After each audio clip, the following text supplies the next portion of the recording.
oyun bozanlıktan sonra oyun nasıl değişti diyeceğiz ama bizim en sevdiğimiz konuk tipidir. Kısa, net, az, öz konuşan. Dolayısıyla böyle bir sunum izledik. Teşekkür ederiz. Kim gelecek? Ralf Ganzenmueller gelecek. Ipsos Loyalty Global CEO'su. Dolayısıyla kendisini sahneye davet ediyoruz ve bu oyunun nasıl değiştiğini kendisinden dinliyoruz.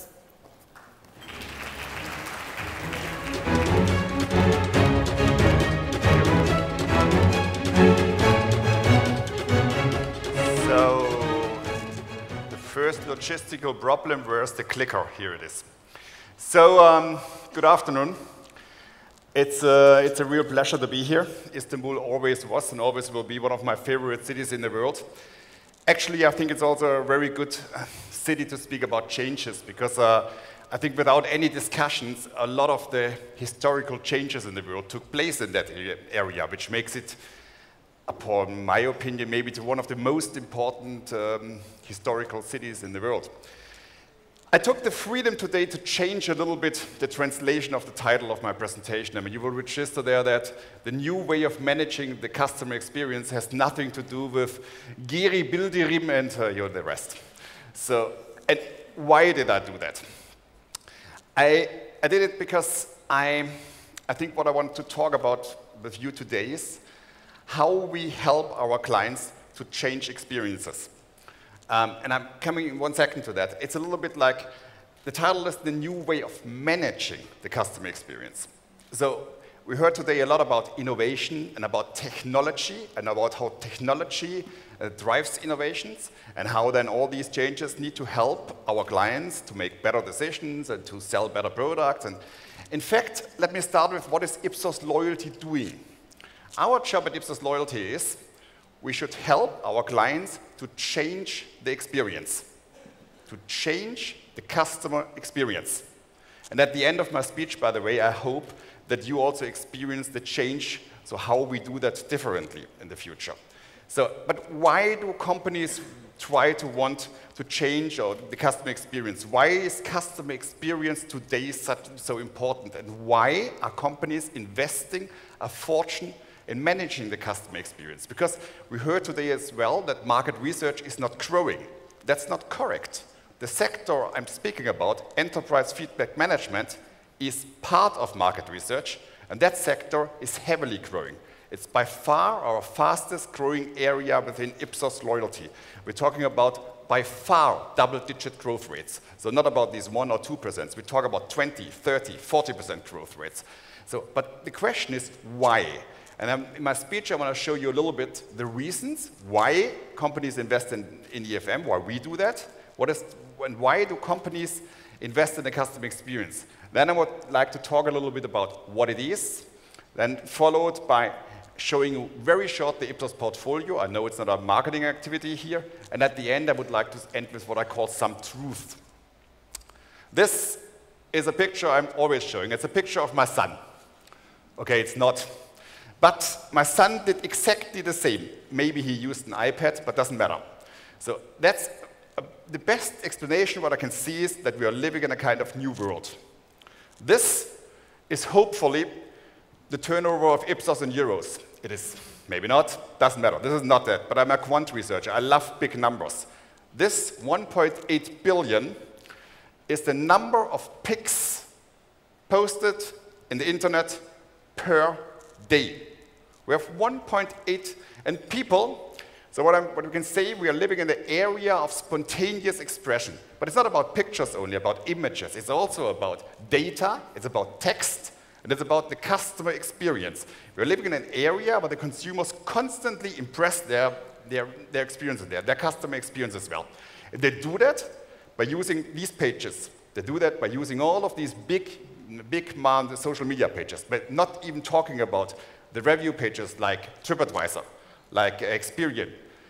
So the consumers today, they are cautious of their values, of their expectations, and they are willing to express them. The consumers today, they are powered by mobile. I mean, you saw that here on the Twitter stream, how many pictures we already posted about the conference here. I hope that check it sits. They are boosted by social media because, you know, word of mouth always played a role. But in the past, you told your bad experience your 10 friends. Today, 10,000 people can see then your bad experience in that area. And they are demanding. The consumer today is demanding. They expect the perfect customer experience. They expect it right for me, right when I want it, and right where I am. And so we are not only living in the area of where we constantly can impress ourselves.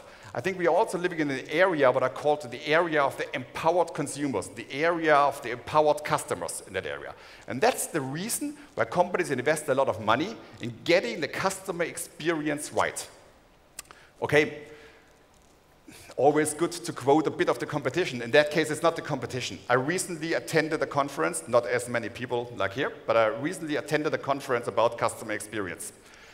And there's one guy who's very influential in customer experience. He's called Bruce Temkin, and he has also the Bruce Temkin Group. He's important because he founded something what is called the CXPA, the Customer Experience Professional Association. And recently I learned that there are already now over 3,000 people members of the CXPA, and Bruce Temkin is the president of that group. And okay, he does that once in a year. He got his report. This report is, I'm not even sure it's already published, so therefore I took the picture. And according to his own report, it's that 55% of large companies, okay, question what is large companies, want to lead their industry in customer experience in the next 3 years. And you can see there already why customer experience and why EFM is growing, because a lot of companies have exactly that target. Another chart from another competitor, another real competitor. This is done by using Forrester data. Forrester data looked at the top 10%, where they said that is the leaders in customer experience, and they took the bottom 10%. What is the word I don't know? What is the customer experience laggards? And then they looked over a period of 5 years how these people, the stock price of these companies developed. The leaders, compared to the S&P, outperformed by far the S&P. The leaders in customer experience increased their stock value by 43%. The laggards in the same period decreased by 33%. For all other methods behind that survey, you have to go to Forrester and to a consultancy company. But I found it quite impressive because we are normally, as market researchers, we are always shy and really telling us how market research can impact the profit of a company. At least according to that research, in focusing on customer experience, using market research and getting the customer experience right seem to pay back, also in financial terms. Another chart from another external source. You can't see something. The only thing what is important in the middle of this chart, here, you see something which is called Integrated Customer Experience CRM. This was published, I think, 2 days ago, Technologies to Watch in 2015.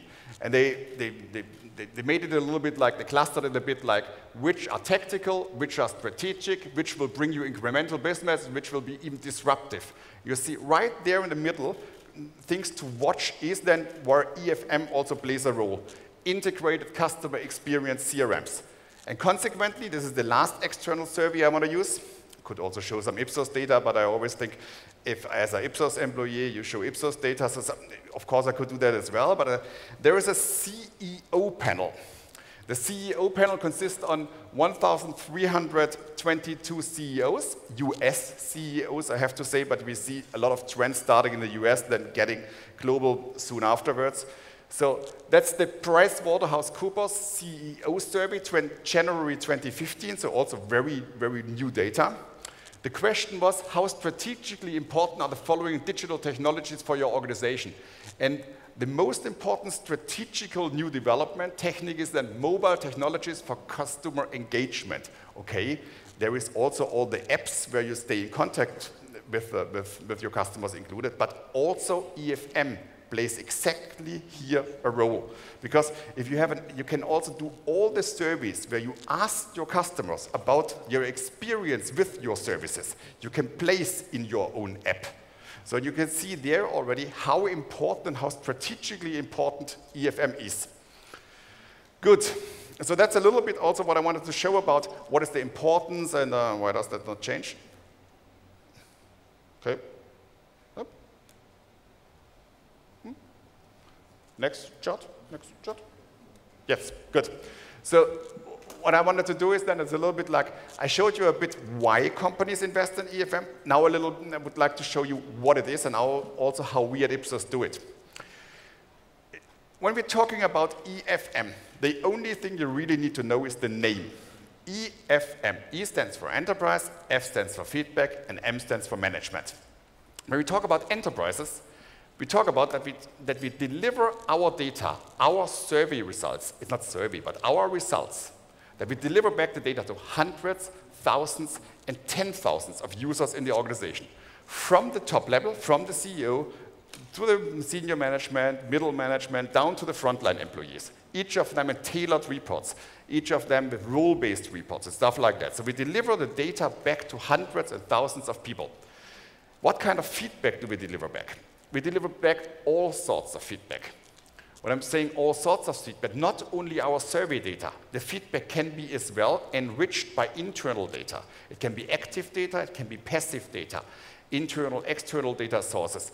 Very often we deliver back the verbatims, the open-ended question with some text analytics and stuff like that. So we deliver all kind of feedbacks back to all levels in the organization. And then it's called enterprise feedback management. It's not enterprise feedback measurement. And why it's called enterprise feedback management? Because successful organizations do something with the data. They take actions on that data. That's what they call it, closing the loop. They're trying to make an unsatisfied client a satisfied client. They try to correct a bad customer experience by, for example, giving them a call or giving them some other goodwill or something like that.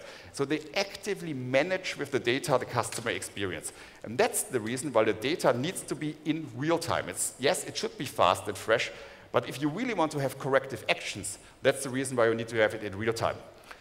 I have another picture how I compare it. So, customer satisfaction survey in the past was a little bit for me like my annual health checkup. If you are my age, the date of your annual health checkup is something very important for you. So the 2 weeks before you stop to drink alcohol and coffee, and maybe you even exercise a little bit because you know this date is coming closer, and you still want to have a kind of good report from your doctor. And only if he really finds something, the first thing is you get shocked, and then maybe afterwards, these cholesterol level, and maybe afterwards you do some corrective actions. That is like a lot like these customer satisfaction surveys. EFM is a little bit like that. EFM is like you see something and you train for it. You see something, you change it. You have a target, you want to reach it. So it's a little bit like you do it more like a real athlete. And not only once in a year you go to okay, let's see that I'm really in good shape there. So you really work actively to be in good shape. So it's a little bit like it's the new way of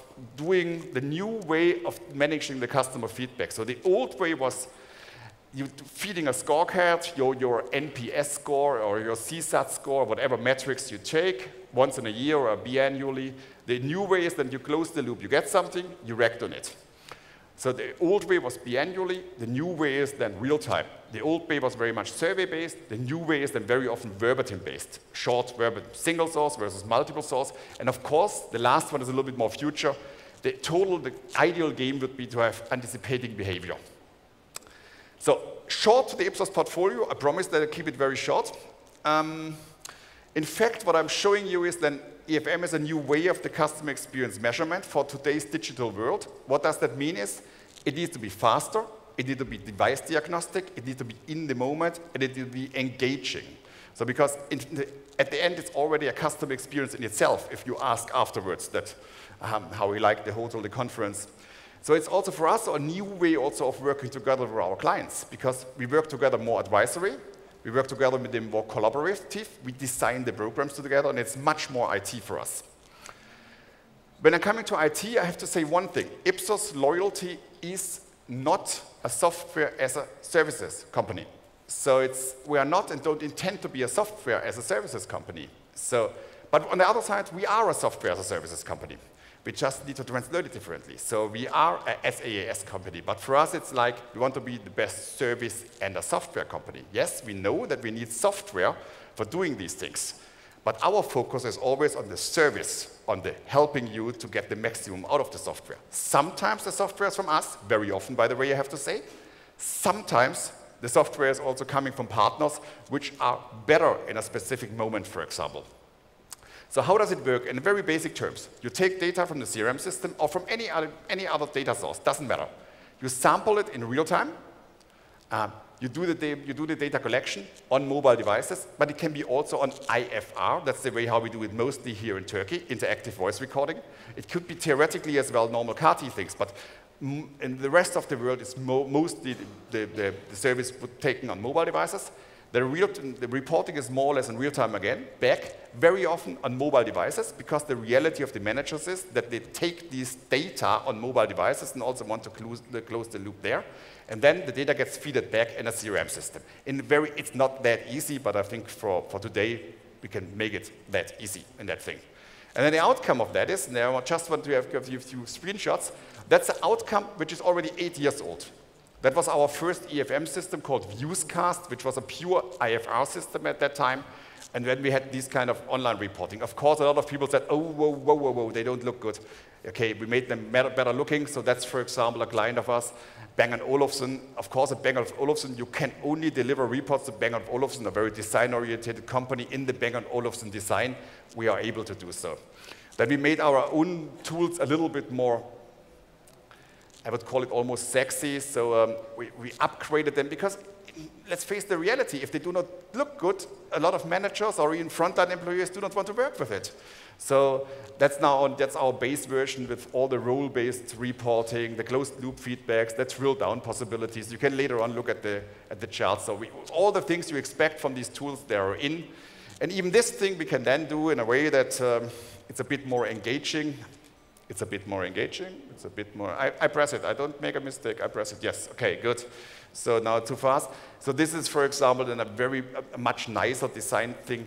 This is the thing that we will launch in 2 weeks' time, no, in 3 weeks' time. So, for example, if you work for a company like Mercedes, then of course Mercedes wants to have it exactly in their corporate identity styling. So, and I should not make a sales show here, but that will be therefore only a preview. That's the new design we are working on. So very, very modern design, simply because if it is not modern, it gets not perceived right by our clients.